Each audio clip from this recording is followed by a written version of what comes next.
Hello everyone and welcome to Lords of Infinity, the follow-up to Guns of Infinity. Now this is the demo for the game. I don't actually have full game. I don't have special actions like that or anything like that. And the game is currently being worked on. I believe from what I saw on Paul Wing's website was that he has about 10,000 to maybe 30,000 words left to write in the final chapter. And then I'm assuming that after he writes the final chapter, then there's of course going to have to be bug testing and things like that. So perhaps it'll come out later on this year. I'm not sure. Every writer takes a different amount of times when it comes to choice of games. But I did say I was going to go ahead and check out the demo, and I will be checking that out now. Now, this is on Dashing Don's website, so of course if you want to go ahead and check this out for yourself, I'll leave a link in the description, but of course you can just search Lords of Infinity. It will pop up. It'll usually be the first thing that pops up, and you can check it out for yourself. You can play around with it, do whatever you like to your heart's content. Now, I'm also going to have to turn around and go back through the choices that I made in the previous games. So a little rusty. I don't remember everything, and I didn't watch one of my previous videos to see what choices I made. It's a lot of different choices. I think I can remember most of them, but we'll jump into it. We'll see how it goes. We'll play around with it, and we'll see how far the demo actually goes before it ends. So, as you can see, Lords of Infinity. Let's check it out. All right, current version 0.6.3, Sainthood, subplot, and bug fixes. Author note: Lords of Infinity takes place in the Infinite Sea, a fantasy setting possessed of functional magic, among other extraordinary phenomena. It is a setting where wealth, class, gender, allegiance, and birth restrict a person's role in society. Its magical and social politics are not consistent with stories starring protagonists whose experiences are largely identical regardless of class or sex. Thus, the player character is required to be a young man of noble birth for purely pragmatic reasons. Characters of other genders and social classes would have their own radically different stories to tell, but those stories are for another time. So yeah, I believe I did mention this in Sabers of Infinity. I'm not sure if I mentioned this in Guns of Infinity. Typically when you play choice of games, they are very, very choice heavy, inclusive, whatever you like to say, diverse when it comes to character selection. You know, I mean, my best example of that I can give, or two examples I can turn around and give, is for one, 10 star. If you ever played 10 star, you can choose to be a male or female, or to not be disclosed or anything like that. You can choose to be, you know, white, black, Indian, Chinese, I think was added later on, if I'm not mistaken. And again, it's so many different choices that you can turn around and make in there. And of course, there are characters of all different sexual orientations in those games as well. Same thing with another one of my favorite games, Fallen Hero. In Fallen Hero, you can choose to be male, female. You can choose what type of hair you have. You can choose what race you are. And that also kind of plays certain things. It plays a factor in certain things. Not necessarily, I think, as far as choices go, it plays a factor, but it does play a more of a inner monologue perception of how the character sees certain things and how other characters may view them initially. I don't think it actually has a gigantic effect on the story. But again, like I said, these games have a lot of choices. But as far as Lords of Infinity goes, it makes sense in this particular case that you would play as a male because of the plot. So, and again, if you go through my other games, the other games in the series, you'll see the reason why. That's probably the reason why. Now, I don't know as far as the developer's plans on what he chooses to do later on. Perhaps he'll choose to turn around and have different stories like that, but we'll see how it goes. But anywho, now you can of course select the pre-made character history. And if you go there, let me see, this option allows you to pick between 4 pre-constructed characters who each live through the events of Sabers of Infinity and Guns of Infinity. While it's still highly recommended that you import a character from the previous story, this option will allow you to pick a character with a personality closest to your intended playstyle. And of course, here you go. You can have the Warrior Scholar, the Social Butterfly, whatever that is, the Killer of Innocence, and the Redeemed Disgraced.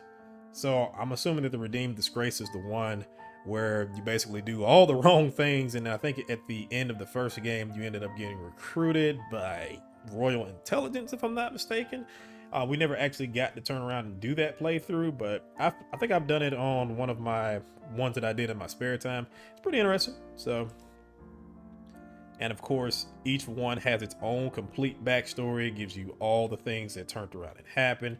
So you don't have to really think too much about the choices and stuff, unless you, well, it's still probably best to go ahead and play the game in my opinion, because there's a lot of stuff that goes on. So you want to be kind of familiar with what's going on. So, of course, in this one, you see entry number 204, Sir Ulrich de All Castleton, Baron Aldershall, 29 years of age. Ewan? Oh, is that? Oh, his liege is Ewan the All Canless, Duke of Wolfram. Okay. Family estranged from mother and father, both deceased. One sister of marriageable age. And that, of course, was one of the choices that came up in Guns of Infinity, where you could kind of talk a little bit more about your family and so on and so forth. I think in the first game, you only chose, I don't know if you actually chose anything about your father now that I think about it. I think it was, you made all those decisions in the second game. Again, could be wrong. Memory's a little bit foggy. So you got commissioned cornet, you got promoted to lieutenant in 603, promoted to captain and made knight companion of St. Joshua by royal order following the Battle of Blogia in 607, led the Forlorn Hope at the Storm of Thuringia, and won promotion to major in 609.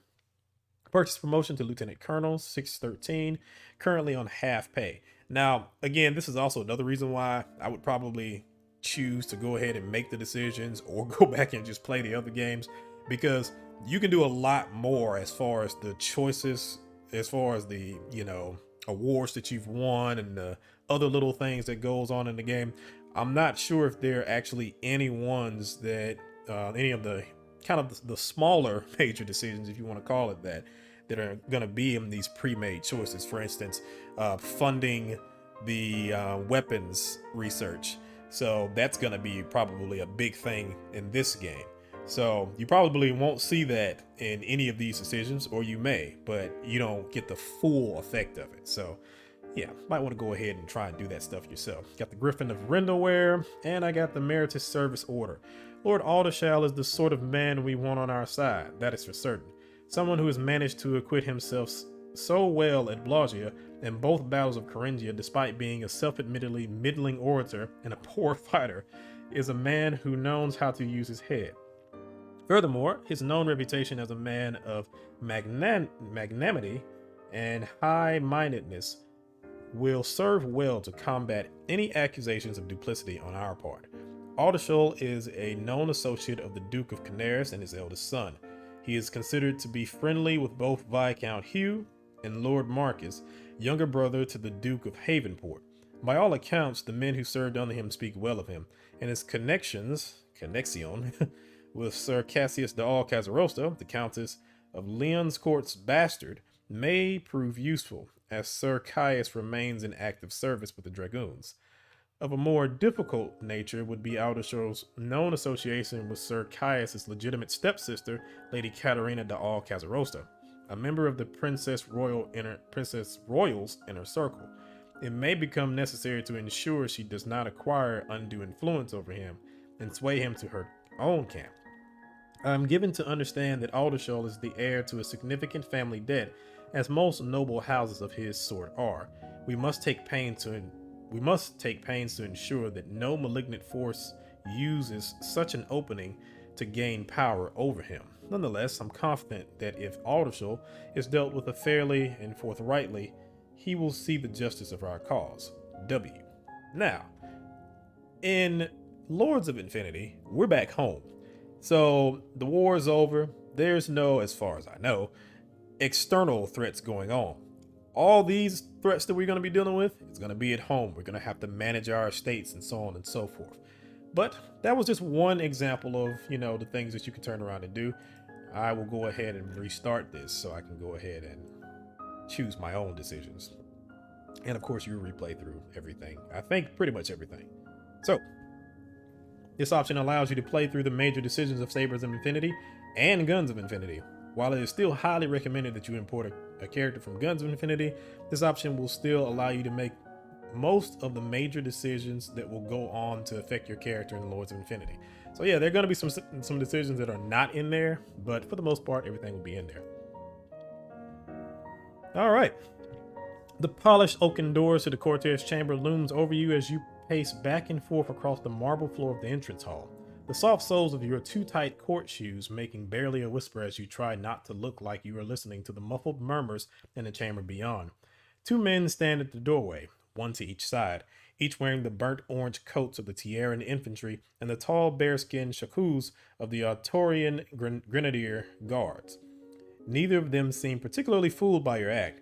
The Grenadiers are the king's bodyguards, and you have no doubt that they have seen your like before. Nervous lords, shoulders sagging under the fur and velvet of their investiture robes, waiting for the moment their name is called at last to receive the rights and powers of their patrimony, to join the 600 or so men who decide the fate of the United Kingdom. Unified Kingdom. That's gonna mess me up every single time. You will be among them soon enough. Before long, the doors will open. You will be called and you will go forth before the King's Majesty to receive your birthright. Until then, all you can do is pace and listen for your name. So, of course, you can go ahead and choose your name. I'm going to assume that my name was Darren, of course. All right, so now we are back to here, and now we have our actual name. So, Lord Darren de Aldrich Home. That is how you shall be announced when you enter. But if all goes well, you shall depart this day newly enriched. You will depart the Cortez with 600 new peers, with full legal powers over your family estates, and most of all, with the right to use the title which your father used before you, and his father before him, and so on for the past 24 generations. Lord Darren de Aldrich Home, you may be now, but before the day is out, you shall become Darren de Aldrich Home, Baron Aldershell, Reddingfield, St. Lauren, Esenbrook, or something else. Let's see what this something else shall be. Alright, I shall be the Baron Roomberg. Of course, it's gonna be a lovely name. I'm sure that'll, endear me to many things later on. Is a name etched deep into your memory. Oh God, it is. The place of your early years. You cannot but think it to conjure images of the grand ramshackle house in the country, of furniture just too fashionable to be shabby, of an image of prosperity and good order carefully kept, even if the reality was a familial debt grown gigantic over long centuries. And beyond the crumbling low walls, you remember, I think we had the smell of salt water and the howling of the storm winds. I don't remember what part of the map that is, but I believe I was supposed to have a somewhat tough character. No, I wasn't. I was supposed to be an intelligent character, but I guess it's just gonna have to work this time. So, the sight of carts laden with coal and iron heading for mills and ports, the stink of saddle leather and the statues of soldiers, heroes long dead, the constant stream of fashionable carriages heading for the capital. This is tough. Sure, I'll go with the smell of salt water and the howling of storm winds. The Salt Coast had been a querulous, hard-scrabble patchwork of petty kingdoms and arrogant city-states before King Edwin I had brought them into the unified kingdom at the point of a sword. Now they were a querulous, hard-scrabble patchwork of minor fiefdoms and over-proud noble houses, hard men and women who still seemed mildly insulted at the idea that they had to answer to a king in distant Autoria. Very little grew on the Salt Coast. The soil was almost as barren as Kintur's, and the rains drowned almost everything the winds didn't carry away. It took tough, hardy folk to make a living in such a place, and although toil was far below your family's dignity, some of that toughness endured even through generations after generation as nobility. So basically it's the North from Game of Thrones. Or I guess you could say it might be the Iron Isles, I think it's called. Is it the Iron Isles? I might be wrong. But much was placed on your shoulders during your early years. You were your father's eldest son and heir. His estates and his titles were yours by birthright. Yet there was more to your bloodline to a patch of land, an old house, and the right to take up a Cortez seat, which your father rarely took advantage of. The very instant you were old enough to understand, it was explained to you. So now this is your relations with your father. Father explained it to me with his customary patience and care. My father tried his best to explain, though I did not always listen. My father left the task of explaining to tutors. To him, I barely existed. So we had a good relationship with our father. I do remember that much. Your father took an active part in your education, teaching you to ride and shoot and carry yourself like a gentleman. But more than that, he taught you about the nature of your bloodline, the properties which you had inherited from your mother and father and from their forebears before them. For you were a Bane blood. In purely prosaic terms, Bane blood meant the ability to sense the currents of the Bane, what some might call magic. It meant that in union with another Bane blood, your children would also be Bane bloods, or even Bane casters, one of the select few capable of not merely feeling, but manipulating the Bane, an ability otherwise restricted in these modern times to the elves of Takara and Butia. But it also meant more than that. Bane blood was the blood of rule, proof that you could see the world as it was, not as it seemed to be. The blood in your veins gave you the ability to lead, and the right to solicit the loyalty and service of your lessers. In the unified kingdom, Bane blood was nobility. One could not more exist without the other than a river could flow without water. Yet power and privilege came with its burden of service. That too was instilled in you during the years of your youth, just as it was your right to rule over those below you, it was your duty to obey those above, the sainted martyrs, the king, and the liege lord to which your family had sworn allegiance to. Such was the order of things. The Earl of Crittenden was a career naval officer. Lord Top Gallant, he was nicknamed, even before he had been promoted to the rank of admiral. Those who restricted themselves to land rarely glimpsed him. Yet still, you learned of your house obligation to his, and of his to yours. All this you learned for a singular purpose, for the most obvious law of mortality meant that one day your father would die and you would take his place as lord and vassal. As a boy, such matters seemed to mean little to you. With the naivete of a child, you carried on as if your current state of affairs would last forever. Never could you imagine that you would one day be standing here before the Cortez chambers, waiting to assume your dead sire's mantle. In your young eyes, your beloved father was immortal and unchangeable, and your mother, well, I was as close to my mother as I was my father.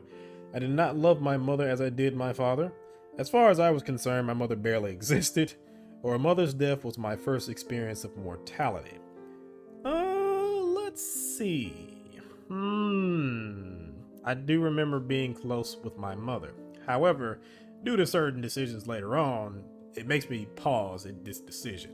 So basically, when you make this decision, it kind of shoehorns you into another decision later on where you have to choose how you were with your relatives. Either you didn't have relatives, or you had them, or you had a brother, or you had a sister, or you had a brother and a sister. And if you had a brother and a sister, or if you had any relatives as far as they go, then you can't have a good relationship with them. So it kind of makes me pause, because I think if I were to choose mother's death was my first experience of mortality, then I could turn around and, have a better relationship with my sister and brother. So I might make a slight alteration here for that. Well, you know what? For the sake of the demo, we'll have everybody here. I won't actually go ahead and kill her off right now. So yeah, we'll see everyone. In truth, it was unusual for parents of your class to shower their child with such affection, unfashionable even. To hear certain others speak of it, raising a child was to be done by a carefully selected sequence of tutors and servants: nursemaid, nanny, gamekeeper, fencing master, dancing instructor, and so on. For aristocrats of the blood to carry their own children with their own hands carried something of the common with it. Still, your parents did not care. To you, at least, they were the picture of kindliness. And then, of course, here we are. Their attention to me came at a cost. My brother and sister were neglected. Or they reserved all of their attention for me and gave none to my sister. Or I was an only child and thus received all of my parents' affection. So, unfortunately, their attention to me came at a cost. As you grew older and your parents' favoritism grew more obvious, your siblings' resentment of you grew apace. Perhaps if you had noticed, you could have done something about it. Instead, you had already turned your mind to other things. As a young gentleman of the blood, your education was contrived chiefly to prepare you for your future life as an active, if somewhat impoverished, member of Tierra's social and political elite. Tutors and instructors came in sequence, teaching you the myriad skills which would be required of you once you came of age. How to defend oneself in a manner befitting a gentleman, how to make polite conversations and behave before your superiors and inferiors, how to dance, how to dress, how to challenge another man to a duel. As your tutelage progressed, you found yourself preferring some subjects to others. As your instruction in those subjects continued, that preference matured into a strong affection. Some might even say a passion. Let me see.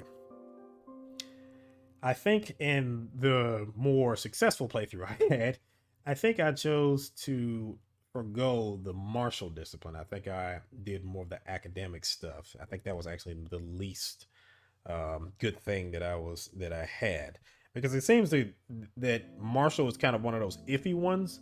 Like martial is your own personal skills, whereas academics, it tends to kind of lead more to like actual strategy and stuff like that. It does come in handy sometimes, but not that much. So if I remember correctly, I'm going to go with academic, and then I'm going to go with speaking and listening. I could be wrong about this. Then again, this would probably come in far more handy now than it would have in the previous games. In the previous games, intelligence did matter a lot. It did help out in several small, but once again, very big choices. But I think it's going to play out far more, it's going to be far more effective now than it was in the previous games. So let's go with that.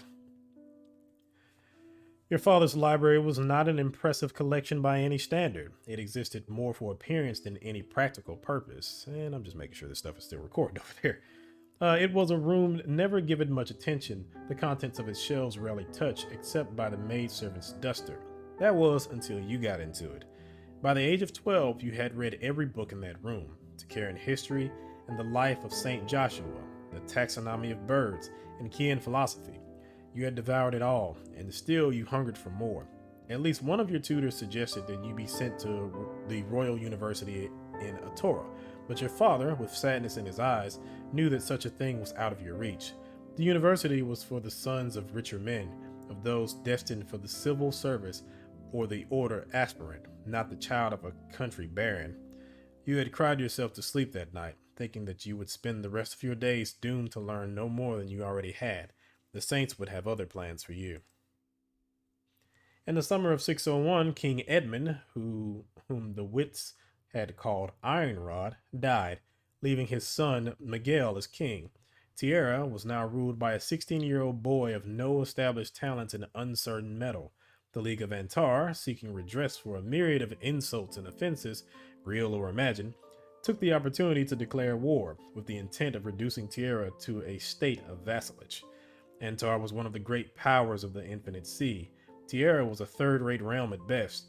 Antar's population was large. Tierra was not. Antar's armies were vast. Tierra's was small. The outcome had seemed obvious. Yet the lords of the League Congress had misjudged the will of this new Tierran king. As the rest of creation braced for an Antari invasion of Tierra, the unified kingdom invaded Antar with its tiny ramshackle army. At once, the entire country was ablaze with rumor and warlike fervor. The king's army had scored first blood, but it was in desperate want of fighting men. Fired by dreams of victories to come, commoners flocked to the recruiting parties, and gentlemen of the blood crowded about the army's headquarters at Grenadier Square, clamoring to purchase a commission for one of the regiments bound for Antar. And now you choose your age. I was 14 then, not quite even a man. I was 18, adult in years, if not experience. That year I was 25, the bloom of youth had not quite faded. I had just turned 30 and had begun to despair of ever making my mark on the world. So I think if you choose in the previous ones where you could choose the different preset characters, if you choose the Redeemer one, I think he's in his 30s, if I'm not mistaken. Now, I'm not going to choose that because quite a bit of time passes between these games. So I think if I were to choose this character, I think by the time you get to Lords of Infinity, you're probably 40. So yeah, I don't want to, and I don't know if there's any negative stats or anything like that um, as far as the age goes. If I'm not mistaken, I think there are some stats that change. Like I think if you're 30, then you have far more experience when it comes to fighting, if I'm not mistaken. But yeah, I think as far as like knowledge and things like that, that's not that doesn't really go up by much. But I could be wrong about that. I'm not sure, and I'm not sure how that's going to play out as far as certain choices go. Again, I've played a lot of games before on choice of. This game has a ton of choices, and I have no idea how they really affect each other because there's so many small decisions in it. So, whereas other ones, I've played them enough times where I can kind of understand where it's going with certain things. So I'm gonna say I was 18. I'm pretty sure that's what I was in my last playthrough as well. As news of those first victories in Antar reached your family, the opportunity became obvious. In peacetime, the officers of the king's armies lived in garrison, their costs far outstripping their pay, but at war, costs were defrayed by the crown, and a victory in battle meant plunder, prestige, and the notice of the powerful men who filled the army's higher posts. Your father hurried you to Otoria as soon as the winter snows melted. Taking out yet another loan, he purchased for you a commission in the best regiment he could afford. With only a day back home to say your goodbyes, you were packed off into your father's coach and sent off to war, and thus you became an officer of the Royal Dragoons. Yeah, now that I think about it, if my father was richer, I probably would have died in the beginning, considering some of the battles and how they went early on. The Royal Dragoons had not been a fashionable regiment then, trained to fight in infantry with rifled carbine and as cavalry with the saber. They were seen as something of an unwanted hybrid, barely passable as foot and not quite acceptable as horse. It had been formed too late to win glory during the Wars of Unification, and only the presence of the Duke of Canaris as its colonel offered it any veneer of respectability. Still, an unproven regiment of barely cavalry was better than the line infantry, or saints forbid, the engineers, and it was all your family could afford. As you waited out the long trip to the Duke of Canaris' seat at Frenadad's court, where your new regiment was to muster, you resolved to make the best of it. Where most cities in the unified kingdom only possessed a single fortified citadel, Frenadad's court boasted of two. It was in the order of these fortifications that you were ordered to report, your commission still tuckled under your arm. You were shown to your quarters deep within the bowels of the old fortress, to the dank cell-like casement, which you would call home until the weather cleared and the regiment sailed for Antar. Two others shared the room with you, men whose lives would become deeply intertwined with your own in the years to come. Davis Dahl Elson had been from a family as impoverished as yours, but his father had risen high in the king's government. His sire's pressure and his own romantic notions of war had pushed him into the king's army.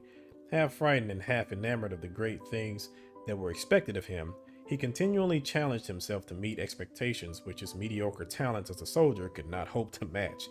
Caius Dahl Casarosa could not have been more different.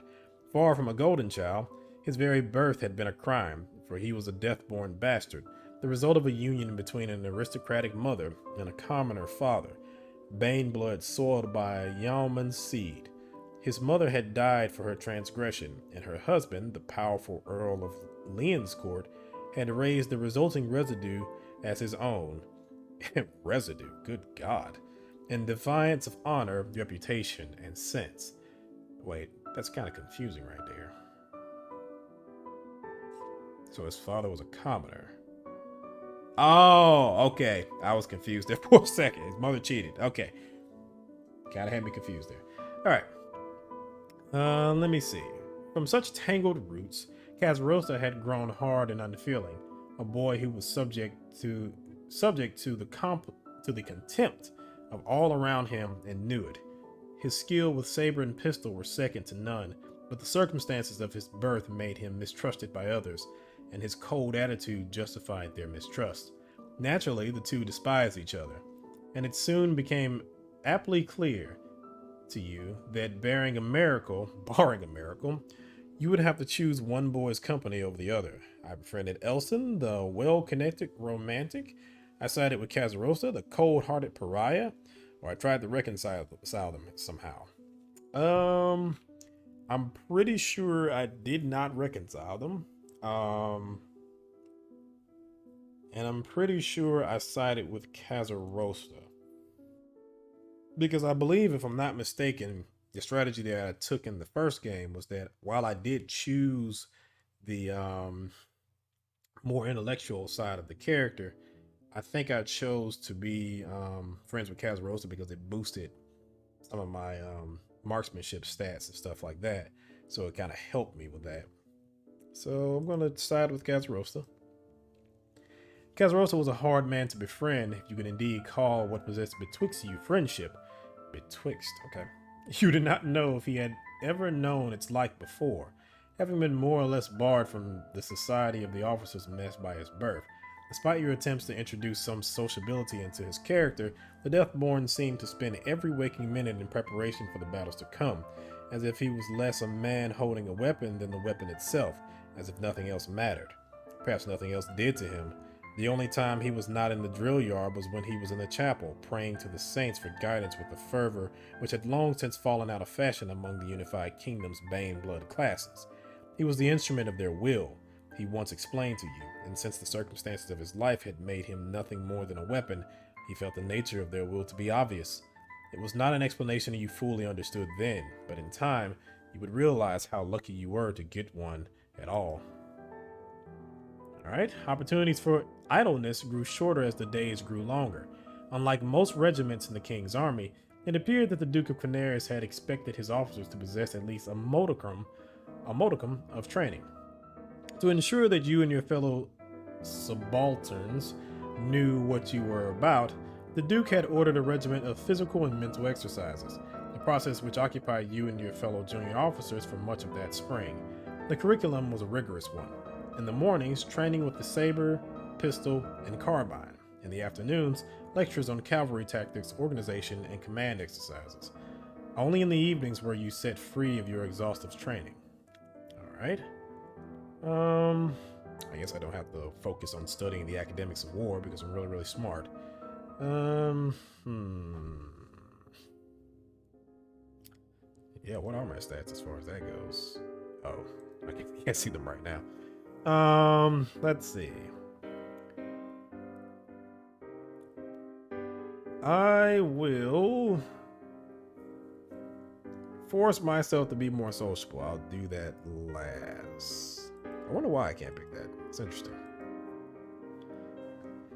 It had become quite obvious to you before long that a king's officer was expected to be a social creature, not only in the interactions with his superiors, but with his equals and the men under his command as well. Leadership was a principle built on trust, and an officer who made himself to be trusted by no one could not lead. Life on an isolated country estate had not trained you well for such a task, but you were determined to make up the deficiency. It was hard going at first, but as you grew more proficient in gauging the mood and choosing your words, your stock with the officer's mess rose. You taught yourself how to speak and how to be heard, knowing that on the day of battle, such skills could be the difference between life and death. That day proved sooner than you could have expected. On the way across the Collegian Sea to Antara, your troop convoy had come across a lone Antari grain ship. Sailing south, there had been a short, sharp boarding action in which you had played a small part. It had not been an action of any significance, but it had been your first battle, your first victory, your first time fighting in deadly earnest, the first time you had killed a man. It had been your first taste of war. Let me see, and I found it every bit as bloody and glorious as I expected. A glorious affair, but I was taken aback by its sheer brutality. A hard business, but one with which I saw no reason to do poorly. I found it ugly and cruel and without a trace of glory. I don't think my character was ruthless, if I'm not mistaken. I kind of wanted a ruthless character, but I don't think he was actually ruthless. So, I'll say a glorious affair, but I was taken aback by its sheer brutality. Because I think I was all about the glory and stuff, but not necessarily the ugliness of it. You had grown up on stories of battle, of the innate nobility of men willing to sacrifice their lives for a greater cause, of the joy and the glory of combat.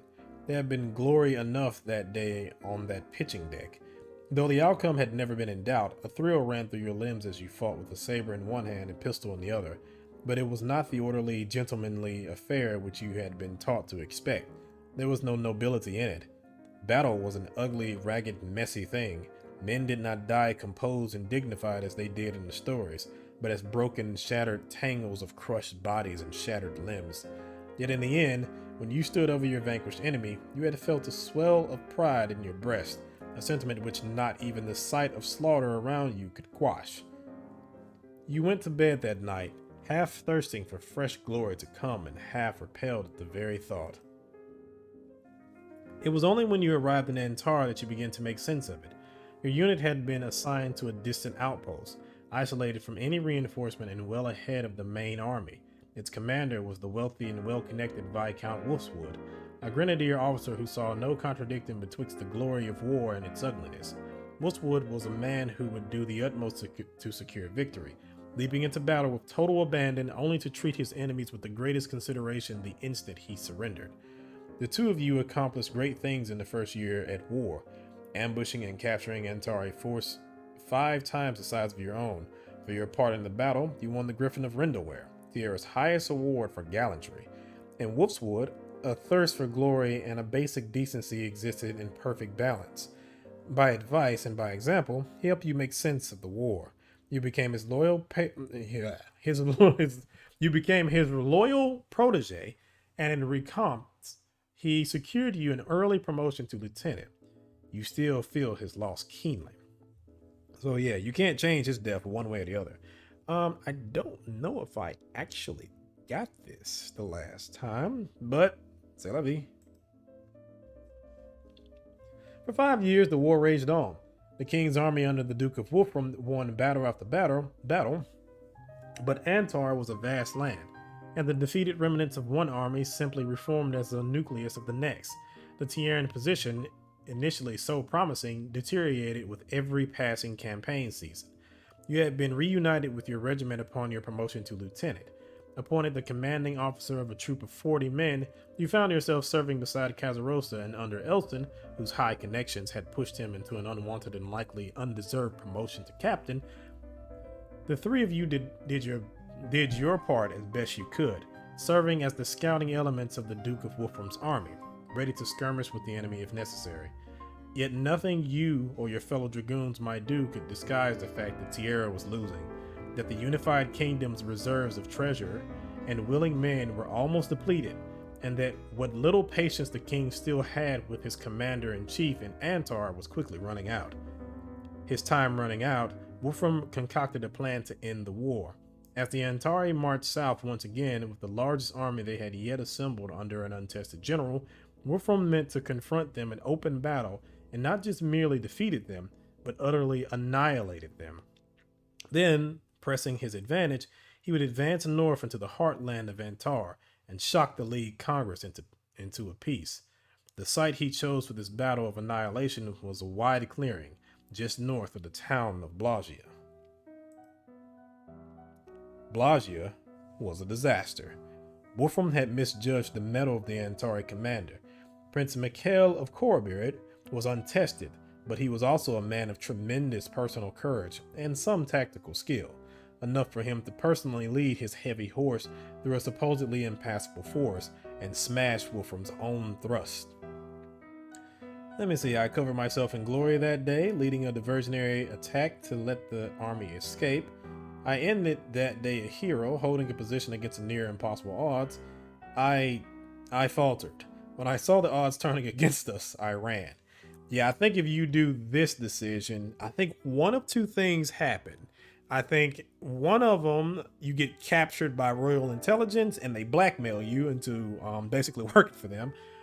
And I think the other one is basically you commit suicide and you blow your brains out. That's your choices there. Or I could be wrong and it's just one choice in that particular fashion. But yeah, we lost. It was bad. I think in this one I chose to hold the position. I don't believe I led the diversionary tactic because I think if you lead the diversionary tactic, that's where you see Davis Dahl, Elson die, and some other ones die. And that was not the case in mine. So I ended that day a hero, holding a position against a near impossible odds. From the Dragoon position on the opposite flank of the Tierran army, you could see Wolfram's plan unravel as Corbirit's heavy cavalry charged home. The situation called for desperate measures, and the Duke of Canaris soon ordered one, a diversionary attack upon the Antari flank to occupy the enemy and allow the main body of the Tierran army time to withdraw. Grimly, the regiment formed up in squadrons and rode off into the powder fog, but you were not among them. Canaris had left you, Casarosa and your respective commands behind to secure. Had left you. Oh, okay, excuse me. Canaris had left you, Casarosa, and your respective commands behind to secure his rear. You commanded less than 100 men betwixt you, but your position was strong, and with the regiments in front of you, danger had seemed far away.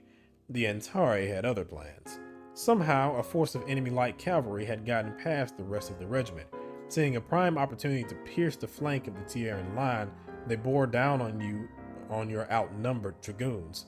All that afternoon, they charged home again and again. All that afternoon, you held, even as your men fell around you, even as your ammunition ran out and your horses died, and you were forced to face the enemy on foot with nothing but a saber in your hand. But you had held. Your actions, coupled with those of the rest of the regiment, had allowed the main body of the army to retreat with all of its baggage and guns. Tierra would fight on. The war was not yet over. And that was essentially the end of Sabers of Infinity. So I'm guessing now everything that we deal with is going to go into Guns of Infinity. As you can see, also, there's a lot of choices that you have to make. This is long by itself. Imagine how long the actual game is. So yeah. Your bravery at Blagia had not gone unnoticed or unrewarded. By the king's own hand, you were promoted to captain and inducted into the Knights of St. Joshua, the most prestigious of Tierra's orders militant. You were given an annuity from the royal largesse? Okay. You were, for all accounts and purposes, a national hero, and Tierra was much in need of heroes in those dark days. Much of the king's army had escaped Blagia, but much of it hadn't. The Duke of Wolfram was dead, as was Wolfwood, your old commanding officer. Your own regiment had been out of the worst. Your own regiment had been one of the worst mauled. The Duke of Canaris had been crippled for life. Elson was missing, presumed dead. Few of the dragoons who had fought at Blagia were still in any state to fight again. The regiment had to be rebuilt practically from the ground up, and you were one of the few officers in any shape to do it. Your new command was a scratched squadron of new recruits. In those difficult months after Blagia, you were short of everything: uniforms, weapons, discipline, and motivation. Far too many of your new men were conscripts, men forced into the uniforms by Tierra's desperate military situation. At least you had a handful of veterans to keep the men in line. As time passed, you began to rely especially on your staff sergeant. And I'm pretty sure we had the Lance roll. Let me see. There was something else. Elson was missing. Huh. I don't remember that being a thing in the last game. I thought he was dead. But Elson is missing, presumed dead. That's interesting. Because I feel like them saying that Elson was missing is like a hint, hint, wink, wink. He might be still alive. Not sure though, but that's the way that kind of comes off there, is that he might still be alive. That's interesting. That's really interesting. But yeah, let me see. I'm pretty sure I had Lanzaro. Again, it's been a while, so if I made a bad choice here, I'm so sorry. Sarah Villanueva, who did not suffer fools or idealistic or idolists gladly. Also, I do apologize for messing up some of these pronunciations and stuff like that. I just got up and it's early in the morning, so once again, I apologize. So Haman Lanzaro was a real soldier's soldier. He had already earned his sergeant's stripes when the war had begun, and he distinguished himself as an infantryman before becoming a dragoon. For every problem, he seemed to possess a solution born of a wisdom cultivated from long decades of service. Your new junior officer was not a bad lot either. Though novice to the art of war, they possess no small amount of promise, especially Lord Reynard, the idealistic young son to the Duke of Canaris. I do remember that as well.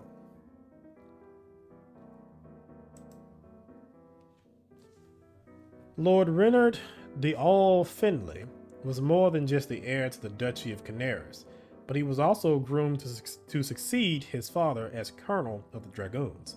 He had been raised more sheltered than most, and he had arrived at your squadron with his head still ringing with stories of martial glory. While he was no dullard, he was slow to grasp the reality of military service and the exigencies of war. Still, the boy had natural ability to lead, and within him, you could see the markings of a fine officer. You took him under your wing with the intent of seeing his potential fulfilled. Yet no matter how great the potential of your junior officers and how steady your handful of veterans, your squadron was still a slapdash formation in want of much care. In the months after Blagia, you did your utmost to ensure that your command would be ready for the battles ahead. I focused my efforts on my officers to ensure my men would be well led. Preparing my sergeants and corporals were top priority. My primary efforts were directed towards the common soldiers under my command. I do not remember. I honestly do not remember. I feel like I was trying to train my officers, because at the end of the day, the higher I go up the ranks, the more likely the more I'm going to have to pass off responsibility. It's pointless if I'm a great leader and my soldiers are great, but I don't have great leaders up underneath me. So, because I'm not going to be there all the time. So, I'm going to say I focused my efforts on my officers to ensure my men would be well led. Commanding a squadron of 200 was difficult enough on a clear day in a quiet drill yard. You knew that attempting to give every order yourself on a chaotic battlefield would only lead to confusion and disarray. So you made certain that in the field you would be able to delegate to your troop commanders, and that, more importantly, your junior officers would be up to the task of operating independently. As the months passed, the squadron resembled less a uniformed mob and more like a proper force of cavalry. By the spring of 609, when the king's army finally went on the offensive again, you were as ready as you could have possibly been. And of course, there are going to be typos and stuff like that in this, so it's a demo. I believe a very early demo, if I'm not mistaken. The plan was simple enough. While half the army advanced north under the king's personal command to occupy the force of Prince Corbirid, the other half, led by the Duke of Havenport, Wolfram's successor, would strike west to seize the fortress city of Caringia. Your squadron was detailed to rendezvous with a shipment of siege artillery and escort them to Caringia, where Havenport's engineers would use them to breach the Antares city's mighty fortifications. Yet the guns would not be the only thing you would be escorting. The designer of these new guns accompanied you to Caringia, and with him had come a remarkable, ruthless young woman bearing the authority of royal Tierran intelligence. She was Lady Caterina de Alcazarosa, your fellow dragoon's legitimate stepsister, and heiress to the earldom of Leonscourt. You had not known her purpose in Antar, not then, only that she was to go with the guns to Caringia, and that you were to be her escort. Yeah, like we didn't really do a whole lot together. I wanted to, but we were civil enough to each other at the time. The two of you got along well enough when there was a need to converse, but the two of you were simply too different in temperament and principle to facilitate any meaningful amity. You cooperated when your respective duty demanded it, but you saw no need to attempt to cultivate a friendship which neither of you seemed to want. You parted ways before the city of Caringia without much regret, and admittedly with some small amount of relief. As the Duke of Havenport's new siege guns pounded Caringia's walls into rubble, you had the opportunity to take stock of your situation. You had by then spent 7 years at war, Through skill, determination, and no small amount of fortune, you had become an officer of some seniority. With rank and command had come a great number of opportunities for social advancement, material enrichment, and more. As the days of Caringia's fall crept ever closer, you watched the Antar walls crumble and turned your mind to your ambitions. Okay, fame and reputation were foremost in my mind. I thought of money and the ways in which a soldier might amass it. I set my sights on high rank and the power which came with it. I only wished to acquit myself honorably, for staying alive seemed ambition enough in those days. I don't know what this means. Uh, hmm. Because I mean, I did invest in the gun makers thing, and of course, if that turns out well, then I'm gonna make a lot of money off of that. So there's that. I really didn't focus on a high rank because I mean I felt like that stuff would kind of come naturally due to certain battles that came along. Um, and fame and reputation also wasn't that big of a deal to me either. So, and yeah, I did want to acquit myself honorably. There's the whole incident after the fall of Caringia, and I wanted no part of that. I hope that if I choose the I thought of money and the ways in which a soldier might amass it, it does not lock me out of, or it locks me into a situation where I do horrible things in Thuringia. Soldiering could be a most profitable profession, especially in wartime. An officer who was able to plunder, I think I did, who was able to plunder effectively could win quite the fortune in the aftermath of a battle won or a city taken by storm. All you needed was a victory, and fortuitously, Caringia's imminent fall was soon to provide one. Oh god. Caringia had died hard. As the forces of the king's army stormed the city, its defenders fought until they could fight no more. 600 Tierran had died on that day, and when the fighting was over, those that survived wrought a terrible vengeance upon the city's inhabitants. For days, the men, women, and children of Caringia were subjected to the full fury of an army maddened by bloodlust and drunk on victory. With a brutality that would shock the courts of the Infinite Sea, the men and officers of the Duke of Havenport's division ravaged Caringia and its people, plundering, killing, and raping at will. You and your men had been at the forefront of the plunder, and you had made a tidy profit off of it. Some did not think highly of your conduct, but you acted wholly within your rights as an officer of the conquering army, and besides, you still had debts to pay. With the end of the campaigning season that year, you and your squadron weathered the biting cold of the Antari winter in something much resembling comfort. Okay, alright. So let me go back and redo that because yeah, I had no part in that. I wanted no part in that. So I guess I need to focus on honor. So give me a second, I'll be right back. Alright, so now I am back and I will acquit myself honorably. Let's see how that goes. You had seen enough of the ugliness of war to know that it would be no easy task to keep your honor intact, yet you endeavored to try. You awaited Caringia's imminent fall with the utmost apprehension. You had heard stories of what victorious armies did to towns taken by storm, and you steeled yourself for the worst. The fall of Caringia had been a bloodbath. When the Duke of Havenport's army stormed the walls, the defenders had fought them every step of the way. 600 Tierrans died in the fight for the city, and when they had prevailed, they visited upon the men, women, and children of Caringia such outrageous and brutality as to shock the courts of the Infinite Sea. Yet even as the rest of the king's army gave themselves over to rapine and plunder, you ordered your men to maintain discipline, and somehow they did. Despite the madness of battle, and despite the temptation of a city supine and open for ravishment all around them, they obeyed your orders to stand firm. Other officers, less scrupulous officers, had filled their pockets in the chaos, smothering their conscience and the screams of the innocent with the treasures looted from a dying city. But not you.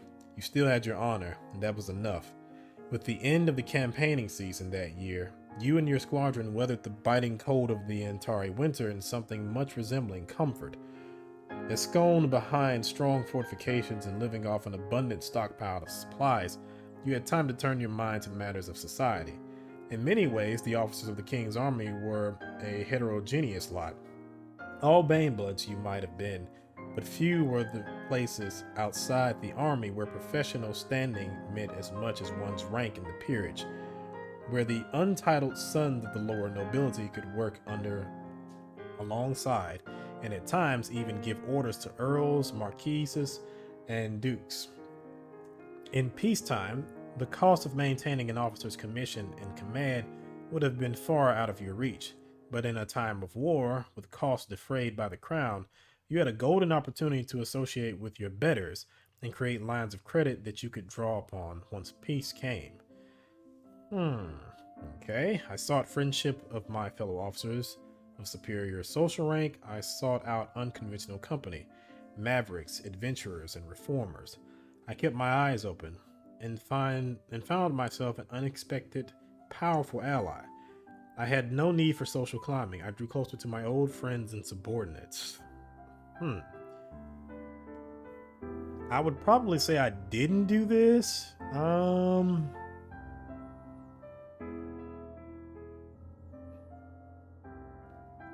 And I would probably say I did this. I don't know what the unexpected powerful ally is.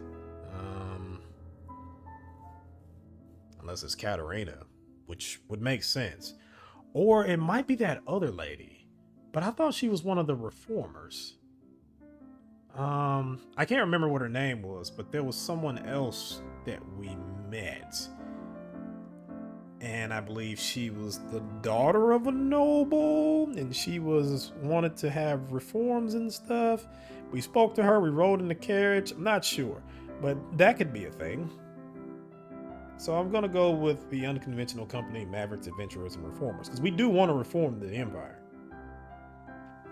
In truth, the pursuit of respectable company had been something of an exercise in tedium to you. Before long, you found yourself looking for a more exciting breed of company. It had been a chance encounter with which first acquainted you to Lieutenant Cedric Luz of the Experimental Corps of Riflemen. A coarse but effective soldier, Luz had been breveted to officer rank despite his low birth and lack of polish. It was a position he was ill suited for, but his coarseness had an endearing quality to it, at least to you, and certainly to his commanding officer, Major Reyes, himself the son of a poor baron. Likewise, it had been chance and the unexpected influence of Lady Katarina which brought you into the presence of the Countess Wells, a strong-willed young noblewoman whose report on the defeat at Blagia had catapulted her into a position as an observer on the king's staff. Her dignified mien hid the outspoken ideals of a firebrand, and she championed not only the reform of the army, but the introduction of women into its ranks. To be associated with such figures did little for your reputation, but in their company, what others, less vibrant people thought of you seemed more and more an afterthought. Okay, so I did go that route. I do remember that. So yeah. Let me see. Meanwhile, the war ground on in skirmish after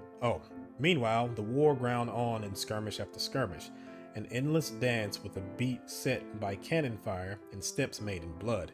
Yet it was not an exertion which the king's army could endure forever. War was an expensive undertaking in both blood and treasure. Prince Corbirit still had vast resources remaining. Tyr was running out of men, out of money, out of time. A victory was needed to break the stalemate, a victory so crushing and so complete as to break the power of Corbirit and his war party, and bring the League Congress to the table. In the spring of 611, you received a visit from Lady Katarina, offering you the opportunity to engineer just such a victory. It was a chance to decide the course of the war. How could I have refused? I wanted no part in royal intelligence machinations and said so. So yeah, I think this is only a thing if you have the more ruthless character and you're actually friends with Katarina. I don't think she actually brings it up if you're not really friends with her and you haven't done more ruthless things. Or it might be a choice, not sure. But anywho, I think this is the opposite of the final battle of Caringia or the battle of Blagia or whatever it's called, where if you choose to go with Katarina, it's basically they're gonna kidnap someone. I can't remember who it was, but if you kidnap them, things can go awry. But if you choose to turn around if you don't have a ruthless character, and I think you still have to have some really balanced stats, you can choose to save the girl. I don't know who she is, but you can choose to save her. If you don't have the right stats, it turns into a bloodbath. Some of your soldiers can, well, basically most of your soldiers can get killed, and you get a lot of plunder from it, but your reputation is in tatters and everything else is screwed. It's a bloody affair. But if you have the right stats, I think you can come out of it pretty good. You can get I think you get the girl, and I don't know what effect that's going to have later on, but it ends the war, so on and so forth. I never actually played it on my channel, but I played it in some of my other playthroughs in my spare time. And yeah, it's really hard to turn around and get that balanced stat if I'm not mistaken.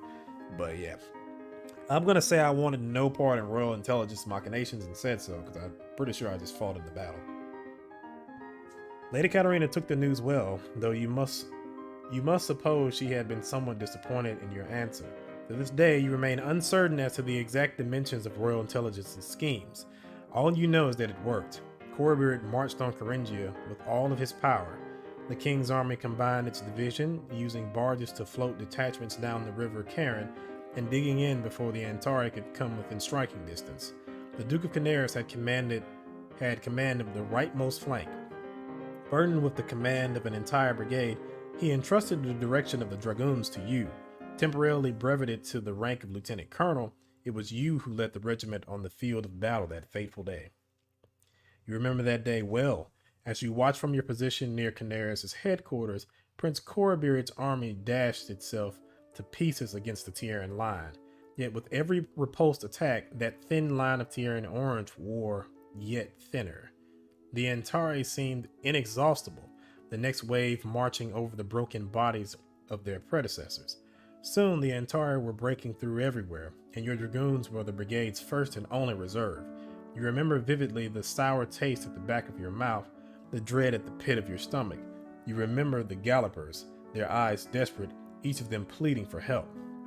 The 5th of Foot, where the Countess Wells had posted herself as commander, hard pressed by a force of Antiari infantry, which outnumbered them 3-1. The experimental corps of riflemen, where Reyes and Luz commanded, menaced by Antari heavy cavalry. The Kentari Highlanders on the verge of annihilation. Everywhere the brigade needed reinforcements, but you had only so many men to send. Oh crap.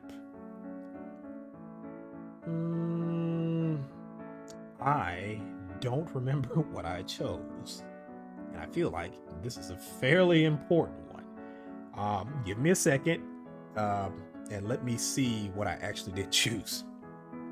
All right, I think, from my understanding, I chose the 5th of Foot. I chose to go and help them out. That was a long video. Jesus Christ, I didn't realize that video was that long. I knew it was pretty long when I recorded it, but just seeing that and trying to actually go through it, Jesus Christ. But yeah, I think I chose to reinforce the 5th of Foot. It was not easy, but you chose. You rode to the aid of the 5th of Foot that day. What else could you have done? The Highlanders were crack troops, the experimentals were specialists. The 5th were shaky, its ranks mostly made up of fresh recruits and unruly conscripts. It was the brigade's weakest link. You chose to reinforce it.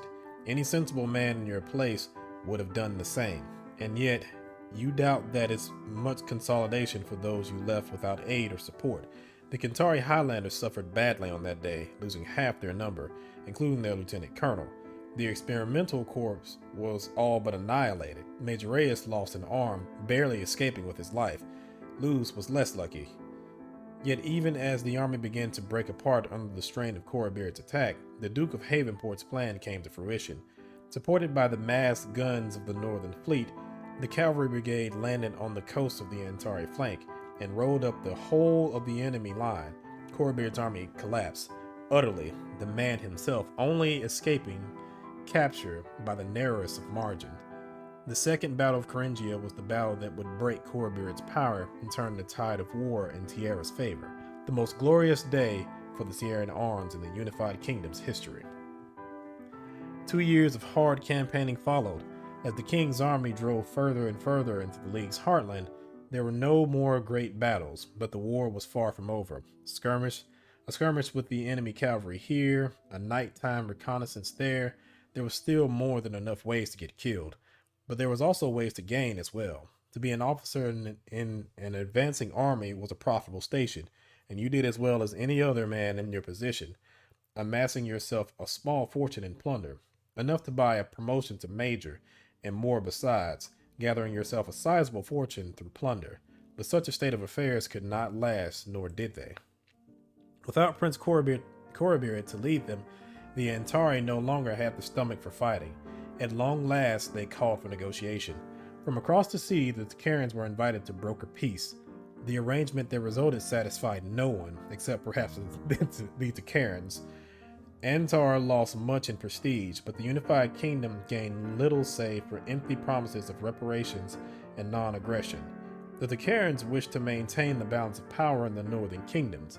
They did not care how much blood had been shed in a squabble betwixt the two tribes of round-eared barbarians. But Tierra was weary of war. Her armies were depleted, her government nearly bankrupt, her people made unruly by an unending stream of new war taxes. She could not afford to fight on, let alone gainsay the one of the greatest powers in the infinite sea. An empty victory was better than nothing at all, so a treaty was signed. The army was stood down to its peacetime strength. They were put on half pay. After a dozen years at war, you were at last at liberty to turn your abilities to the affairs of peace, for your father was dead. With his death, your lord father's property and title became your inheritance, and so did his debts. The affairs of your family, so easy to set aside during your time at war, were now your primary concern. When you swear fealty before the king at the Cortes, the estate upon which you were born and raised to manhood shall become your fief. The welfare of its tenants shall become your responsibility. It is only when you return fully to the present that you notice the sudden shift in your surroundings. The muffled burble of voices beyond the closed door before you is gone, replaced by a silence so complete as to be deafening. A metallic clack echoes through the quiet, the sound of a latch turning. The grenadiers move aside, the doors swing open, and you step forward. And that's where I'm going to leave it. This was an introductory into Lords of Infinity. Now, I am going to continue this. I'm going to play the entire demo, as I said before, but I wanted to just get the introduction off in this one. So now we have our character established. We can actually get into the game in earnest, and we will do that in the next episode. Again, I'm not sure how long it actually is. I've only played it once, and even then I was only just kind of skimming through it to see just how long it was, and good God, it was long. So this is essentially a game in and of itself, but this is where we'll go ahead and start in the next episode. So thank you for watching. If you would like to see more, like the video. If you would like to see more content like this, subscribe. I have a lot of things on the channel, and I do plan to have many other things in the future, and I'm always open to suggestions, so feel free to leave those as well. If you have any questions, comments, concerns, feel free to leave it in the comment section. I will get to them as soon as I possibly can, when I can. But yeah, thank you for watching this video, and I will see you in the next one. See ya.